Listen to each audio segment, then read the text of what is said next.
अजितदादांचा राष्ट्रवादी काँग्रेस पक्ष चालवतोय कोण सध्या? त्याचं उत्तर आहे भारतीय जनता पार्टी. मुख्यमंत्री देवेंद्र फडणवीस आणि केंद्रातील शीर्षस्थ नेते मोदी आणि शहा. छगन भुजबळ यांना तरी आता तसंच म्हणावं लागणार आहे की आमचा पक्ष भारतीय जनता पार्टी चालवतो. प्रफुल्ल पटेल आणि तटकरे आणि पार्थ पवार यांनी माझा गेम केला आहे असं जर छगन भुजबळ उद्या बोलले तर आश्चर्य वाटून घेऊ नका. आणि या तिघांना भारतीय जनता पार्टीची फूस आहे असं देखील बोलायला छगन भुजबळ कमी करणार. छगन भुजबळ यांना आत्मविश्वास नडलेला आहे. समीर भुजबळ याला कसंही करून आता मंत्री करा आणि मग मी राज्यसभा स्वीकारतो असा जो त्यांचा राजहट्ट होता तो नाकारण्यात आलेला आहे. एकूणच राष्ट्रवादी काँग्रेसमध्ये जे चाललेलं होतं आणि आहे आणि पुढे चालणार आहे त्याच्यामध्ये सत्तेचं वाटप आपल्या परस्परांमध्ये कसं करायचं हे ठरवताना नेहमी भारतीय जनता पार्टीला विचारावं लागणार आहे अशी स्थिती आहे. आणि ती कशी याबद्दल आपण थेट विश्लेषण करतो. नमस्कार, जय महाराष्ट्र. मी डॉक्टर अनिल फळे.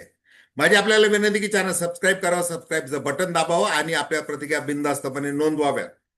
हे बघा, प्रफुल्ल पटेल, सुनील तटकरे यांची राष्ट्रवादी काँग्रेसमध्ये काय नेमकी स्थिती आहे हे निवडणूक आयोगाला पार्थ पवार यांनी जे काही खलिते धाडले त्याच्यावरून ते दिसून आलं. त्याच्यानंतर प्रचंड मोठे असे मतभेद निर्माण झाले.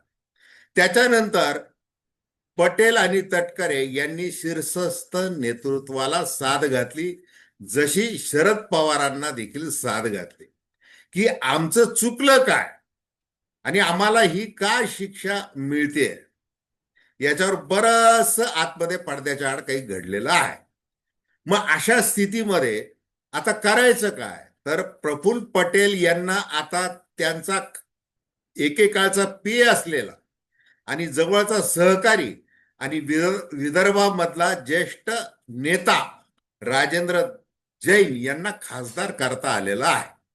म्हणजे प्रफुल्ल पटेल यांचं ते ऐकण्यात आलं.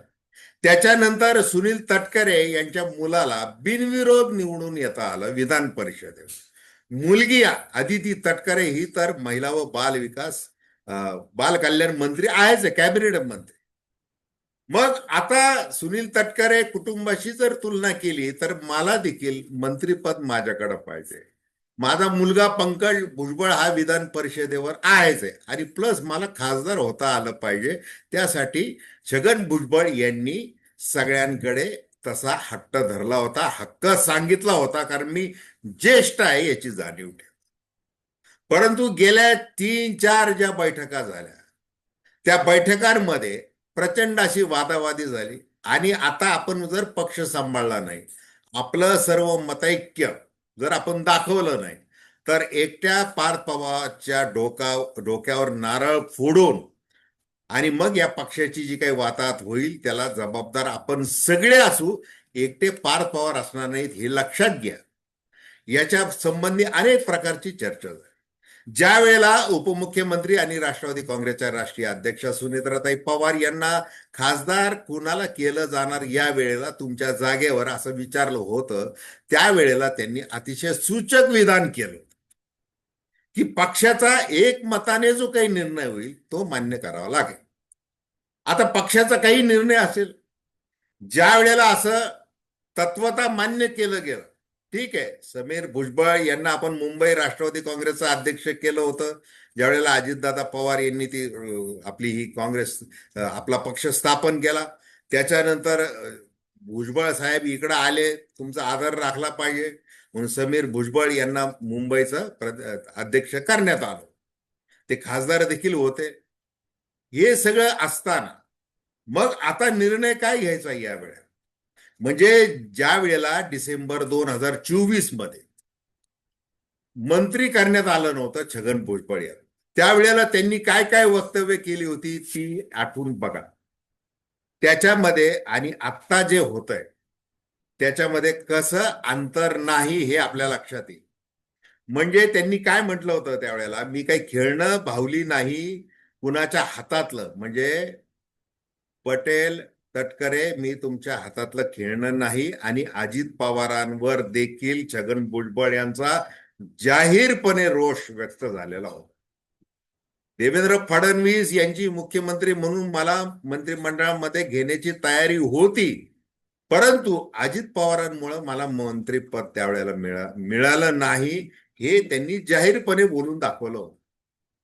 आणि मग ज्या वेळेला तुम्ही आता राज्यसभेवर जा वगैरे असं ज्या वेळेला त्यांना सांगण्यात आलं होतं, म्हणजे ज्या वेळेला लोकसभा निवडणुकीमध्ये जे काही भज झालं की आता राष्ट्रीय राजकारणात तुम्हाला जायचं आहे, शीर्षस्थ नेतृत्वाचा निरोप आहे की नाशिकमधून तुम्ही लोकसभा लढवली पाहिजे, आणि मग ते जे काही महिना दीड महिना ताणलं गेलं त्याच्यामध्ये एकनाथ शिंदे यांनी बाजी मारून गेले.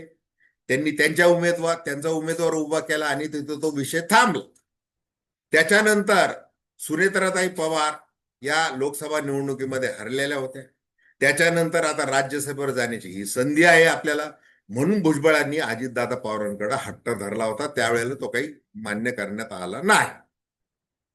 मग सुनेत्राताई पवार यांनी विधिमंडळात जाऊन त्यावेळेला राज्यसभेचा खासदार उमेदवारी अर्ज ज्या वेळेला भरला त्यावेळेला छगन भुजबळ तिथं स्वतः उपस्थित राहिले होते की आमच्यात सगळं कसं आहे, आलबेल आहे. आता काल देखील सुनील तटकरे ज्या वेळेला प्रसार माध्यमांसमोर राजेंद्र जैन यांची उमेदवारी घोषित करत होते त्यावेळेला स्वाभाविकपणे पत्रकारांनी विचारलं की छगन भुजबळांचं काय, ते नाराज आहेत? तर तटकरे यांनी सांगितले की ते माझ्या बाजूलाच उभे आहेत. एकूण काय, जर राष्ट्रवादी काँग्रेस हा पक्ष आपसा मधील मतभेदांमुळे, अहंकारामुळे, अविश्वासामुळे जर तुटत असेल आणि जर तो मग महायुतीमध्ये कसं राहणार, कसं काय होणार आहे याची काळजी घेतली पाहिजे. आणि मग ती जर काळजी घ्यायची असेल तर तुम्हाला आमचं ऐकलं पाहिजे, तुम्हाला सत्तेमध्ये राहायचं असेल तर आमचं ऐकलं पाहिजे. असं कोण म्हणतंय? शीर्षस्थ नेतृत्व भारतीय जनता पार्टीच आणि मुख्यमंत्री देवेंद्र फडणवीस. ज्या वेळेला ह्या चौकडीने अतिशय घाईघाईमध्ये उपमुख्यमंत्री पदाचा शपथविधी करवला त्यावेळेला ही राष्ट्रवादी काँग्रेस, शरदचंद्र पवार राष्ट्रवादी काँग्रेसमध्ये जाऊ नये यासाठी एक प्रयत्न म्हणून भारतीय जनता पार्टीने जी खेळली होती त्याला हे यांनी दिलेली साथ लक्षात घ्या. आज ज्या वेळेला राजेंद्र जैन यांच्या गळ्यामध्ये राज्यसभेची खासदारकी पडत आहे तर पटेलांचे ते खासम खास आहे. आणि पटेल आणि भारतीय जनता पार्टीचं काय नातं हे काही वेगळ्या सांगण्याची गरज नाही. म्हणजे ज्या वेळेला काहीच नव्हतं, कुठंच काही नव्हतं, त्यावेळेला पियुष गोयल हे जे म्हणाले होते की national president of NCP mister Praful Patel असा जो उल्लेख केला होता तो बरंच काही बोलून गेलेला होता. आणि मग आज प्रफुल्ल पटेल यांनी ते दाखवून दिलेलं आहे. मी मागच्या कोणत्या बैठकीला होतो की नव्हतो ते भाग विसरा, पण मी काय करू शकतो. ज्या वेळेला मुख्यमंत्री देवेंद्र फडणवीस यांनी काल यांना सांगितलं की समीर भुजबळ यांना मंत्री करता येणार नाही, आणि मग भुजबळांना जसं ते कळालं तसं त्यांनी सांगितलं प्रसार माध्यमांमध्ये, तर त्याची सगळी वंदता झालेली होती की समीर भुजबळ यांना मंत्रिपद जर दिलं, त्यांना त्यांचा शपथविधी झाल्यानंतरच मी खासदारकीचा अर्ज भरेल किंवा मी तिकडे जाईल असं त्यांचं वक्तव्य होतं. मग अशा परिस्थितीमध्ये आपण जर समीर भुजबळ यांना मंत्रिपद न देता आपण जर खासदार म्हणून गेलो तर काय करायचं, आपली ती मोठी नाचक्की होईल. म्हणून भुजबळांनी एक पाऊल आता मागे घेतलं. आता प्रश्न काय आहे की अर्थ खातं आहे, राष्ट्रवादी काँग्रेसला अर्थ खातं मिळणार आहे. आता ते पावसाळी अधिवेशनाच्या नंतर मिळेल की मिळणारच नाही हा भाग वेगळा आहे.